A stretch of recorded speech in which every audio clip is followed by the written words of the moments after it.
आज मी बनवते झणझणीत असं गावरान वांग्याचं भरीत. कमी साहित्य, सोपी पद्धत आणि चव मात्र एकदम भन्नाट. माझ्या पद्धतीने बनवून बघा, नक्कीच एक भाकरी जास्त खाणार. सुरुवातीला काय करायचं आहे, वांग्याला चाकूनं बारीक बारीक छोटे छोटे चिरा मारून घ्यायचं आहे.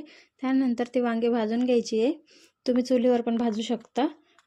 चिरा मारल्यामुळे वांगी लवकर भाजली जाते. वांग्याला कीड आहे का ते बघून नंतर स्मॅश करून घ्यायचं.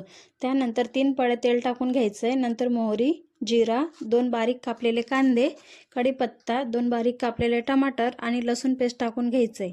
मी लसूण पेस्ट शूट करायचं विसरून गेली आहे, तुम्ही नक्की टाका.